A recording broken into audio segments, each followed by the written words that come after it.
আসসালামু আলাইকুম রহমতুল্লাহি ওবরাকাতুহ। বিসমিল্লাহির রহমানির রহিম।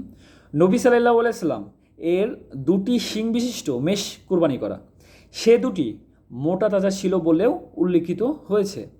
ইয়াহিয়া ইবন সাইদ রাদিয়াল্লাহু আনহু বলেছেন, আমি আবু উমামা ইবন সাউল থেকে শুনেছি, তিনি বলেছেন, মদিনায় আমরা কুরবানির পশুগুলোকে মোটা তাজা করতাম এবং অন্য মুসলিমরাও তাদের কুরবানির পশু মোটা তাজা করতেন।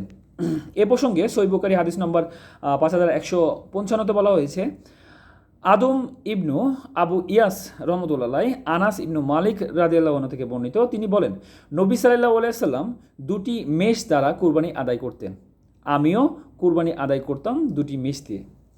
আবার এ প্রসঙ্গে সহিহ বুখারীর 5156 নম্বর হাদিসে বলা হয়েছে, কুতাইবা রহমতুল্লাহ আনাস রাদিয়াল্লাহু আনহু থেকে বর্ণিত, রাসূল সাল্লাল্লাহু আলাইহি সাল্লাম দুটি সাদা কালো রং বিশিষ্ট শিংওয়ালা ভেড়ার দিকে এগিয়ে গেলেন এবং নিজ হাতে সে দুটিকে জবে করলেন।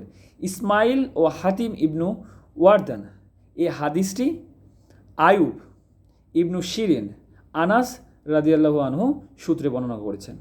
আয়ুব থেকেও অনুরূপ বর্ণনা করেছেন। আচ্ছা, এ প্রসঙ্গে আবার সহিহ বুখারীর হাদিস নম্বর 5157 নম্বরে বলা হয়েছে,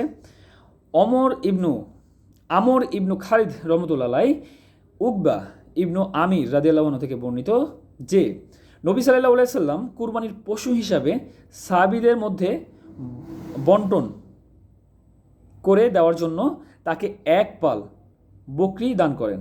আচ্ছা, নবী সাল্লাল্লাহু আলাইহি সাল্লাম সাহাবীদের মধ্যে কুরবানির পশু বন্টন করার জন্য তার কাছে এক পাল বকরি দান করেন। সেখান থেকে একটি বকরির বাচ্চা অবশিষ্ট রয়ে গেল। তিনি নবী সাল্লাল্লাহু আলাইহি সাল্লামকে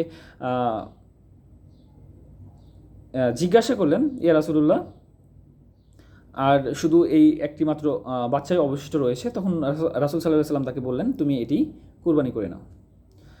আল্লাহ তাআলা আমাদের সবাইকে বোঝার মতো তৌফিক দান করুক এবং সব কিছুর উপরে আমল করা তৌফিক দান করুক। সবাই ভালো থাকবেন। আল্লাহ হাফেজ।